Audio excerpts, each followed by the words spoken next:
Ecco, e di questo veramente ringrazio molto innanzitutto la Presidenza della Repubblica della Serbia e il Teatro Nazionale, che sono stati i grandi registi di questi due eventi. È il bicentenario della nascita di Giuseppe Verdi, che è molto caro, molto legato non solo all'Italia, ma un po' a tutto il mondo che ama la musica e che ama l'opera lirica.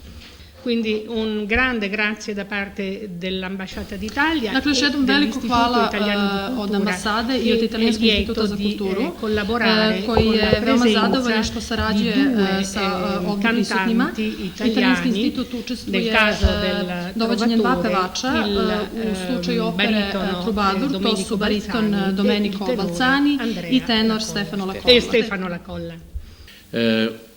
Što se tiče opere Trubadur, to je naša redovna produkcija, to je naša jedna od onih predstava za kojima smo uvek bili ponosni i zadovoljni i smatram da će to biti kao i Aida jedan onako praznik za oči i uši u Nišu i da će publika u Srbiji, a i šire, pošto to vidim da ide preko kanala Radio-televizije Srbije, pa mnogo ljudi naših i ne samo naših, širom celog sveta i planete gleda te predstave, moći će da se uveri u nivo i umetnički nivo i sve mogućnosti koje pruža Narodno pozorište i koje posredno pruža i Srbija kao novo kulturno mesto na mapi ovog regiona. Što tiče izložbe koja je bila jedna od pratećih stvari, koja je po meni bila vrlo uspešna, iz Iminacijuma dolazi u Beograd i tako dalje, posle u Niš,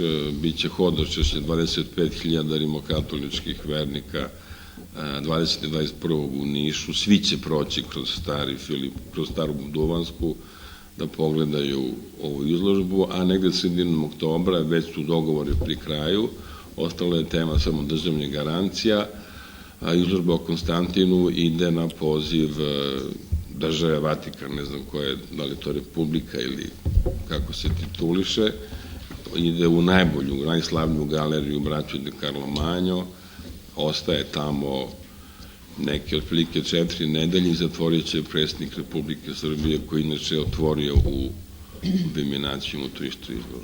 Hvala. Na početku bih posebno htjela da se zahvalim gospođi Siri Mioni, direktorki Italijanskog instituta za kulturu, što nam je omogućila da i prilikom izvođenja opera ide u Iminacijum 18. maja i sutra izvođenja opere Il Trovatore dobijemo, da kažem, slavne ili poznate operske pevače iz Italije i što nam pomaže u realizaciji mnogih kulturnih projekata koje vodi ili organizuje Ministarstvo za kulturu, a takođe i Narodno pozorište u Beogradu. Dakle, pitanje je da li će možda biti organizovane još neke inicijative u godini proslave Miljanskog edita i da li možda još ima neke saradnje između Italije i Srbije u tom smislu? Ecco, penso che magari si può,